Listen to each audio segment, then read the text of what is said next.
let's go ahead and head over to Oakland University. Dr. Alta Boover joins us. She's a voice professor for the School of Music, Theater, and Dance over at Oakland University.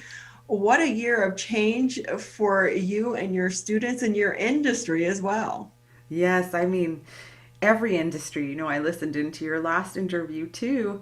Fork and Pint is a restaurant in my neighborhood. I'm a block away. So I know we're not the only ones. We all have our unique challenges. Same storm, different boats, as they say, for sure. But with that, we are starting to see some of the entities and industries reopen. But yet, when it comes to live theater like we used to enjoy it, will we ever get back there? I'm sure we will.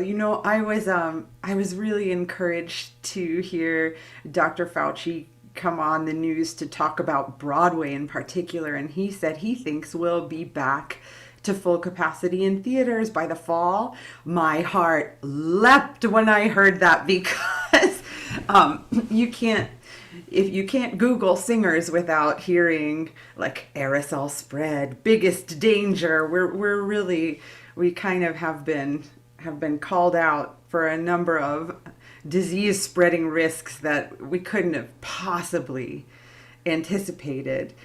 So we really had to be pretty creative problem solvers in terms of training people, training the next generation of singers when we can't see their faces. It's challenging. Right. And with that too, and are you in person right now, or are you still doing pretty much everything virtual? Right now we're virtual, so I can see faces. I'm just not in the same room as the sound, so it's required a lot of technology shifts. We do go back to a hybrid approach at Oakland on Tuesday, assuming that there aren't any changes in the guidelines that we receive. So in that way, some classes in performing arts are considered labs that we can't do them virtually. So we are able to do them in person. That depends entirely on the professor's willingness to meet in person and on the students' willingness. We're not requiring that anybody work in person because I think we really are trying to respect everybody's autonomy and decision making process as to what's right for them. We don't know everybody's living situation, if they're living with a family member that might be at risk or if they themselves are at risk. Yeah, but when you're trying to teach in your genre, even with technology, it has to be so challenging because everyone has different technology, and audio is so important for what you do. Yes, absolutely. And it required when we all went online in March, I set up little 15-minute tech consults with my students, just say, okay, what are we working with? And try to find what what we found to be very important. Where's their best signal? I have done voice lessons in people's mothers' shoe closets. I've done voice lessons with students in their garages. I mean, I have been everywhere. I've been in cars, just like it's places you never expect to give a voice lesson, but happen to have the best internet. And we've also I have to say that the administration has been really supportive, making sure that our students have the gear that they need. So we have mics that you can check out to use for recordings and for your lessons, and webcams and computers and any kind of technology that the students might not be able to secure for themselves. We're making available for them to check out and use. That is so great because it can get very costly as Yes. well, some of this equipment, and just even trying to get some of the equipment because everyone is working from home and in need of mics and webcams and things of that nature. So a lot of times they're not even on the shelves and available to buy. But with that, let's talk about performance. Any performances coming up? Well, I have one. I've spent the last several months telling my students, this is your chance. Because we're such a live art form, classical singers, we don't, almost all of our performances are live. Very few are typically recorded. I'm an opera singer. I've very rarely seen myself on film. Everything that I perform disappears the moment after it's complete. And what I've tried to encourage my students to share their work. I mean, those of us who are performers, I think if you were to interview our families, they'd say, I wish I could see you. Because you're rarely doing these performances in your hometown or in a place where your families might see it. Now we have this opportunity. We're filming ourselves regularly, so share it. My students did this wonderful 12 days of Christmas.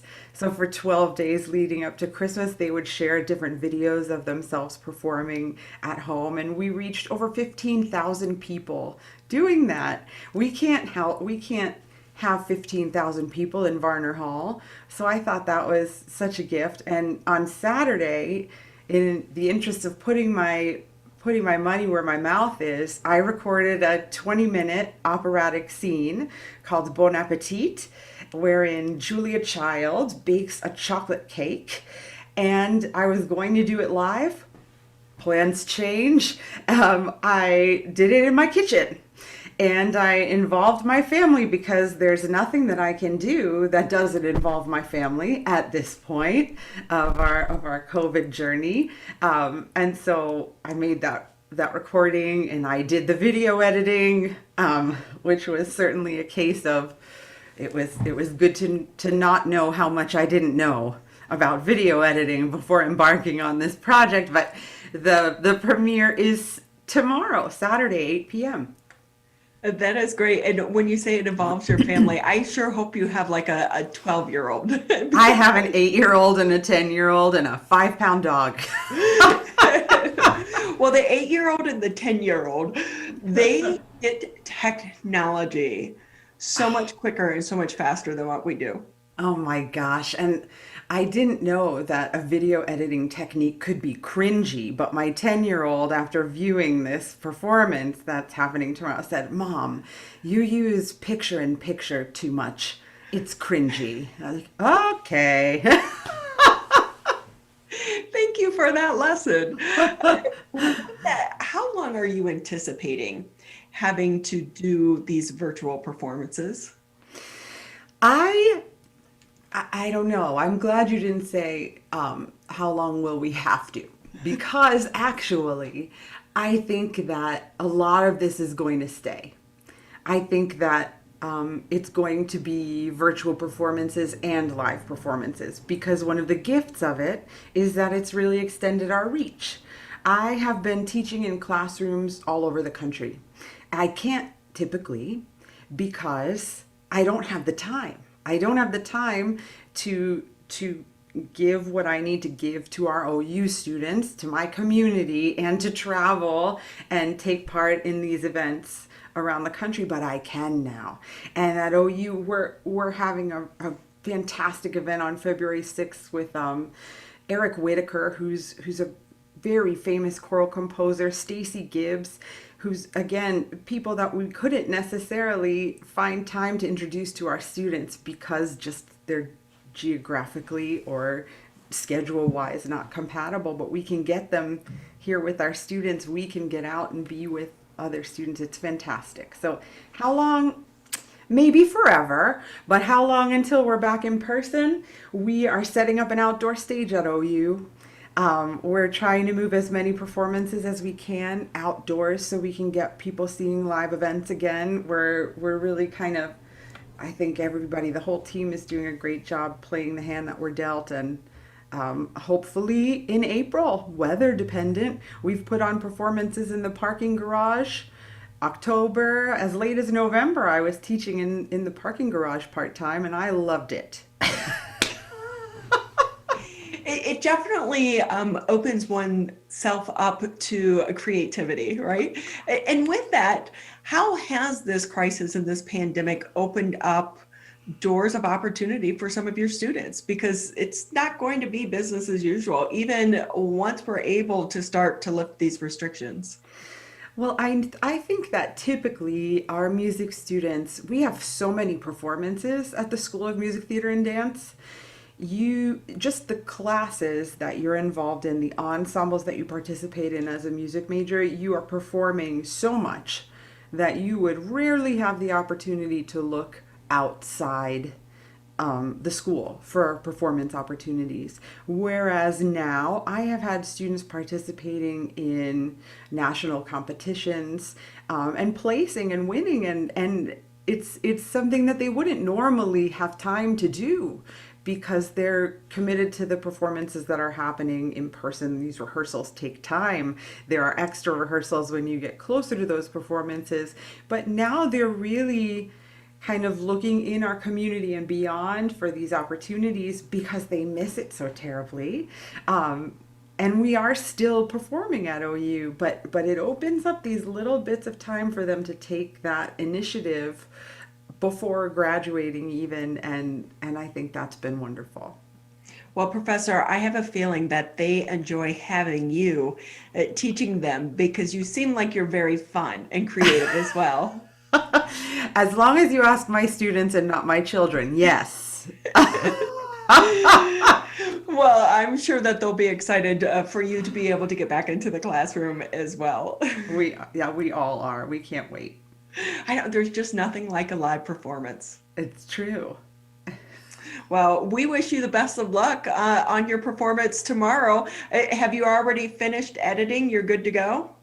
Yes, I have sent it on to our box office, and we would love to see anybody from your community there. All you have to do is you send an email to smtdboxoffice@oakland.edu. That's School of Music, Theater, and Dance, SMTD box office. And you get a link to the Zoom. You get the recipe for the chocolate cake so that you can bake it at home and enjoy it with your family. Have a festive night. And it's 20 minutes long. 20 minutes, a good length. I wish it came with the chocolate cake though. Yes, already baked. Well, thank you so much for being with us. We appreciate your time and the conversation as well. Thank you.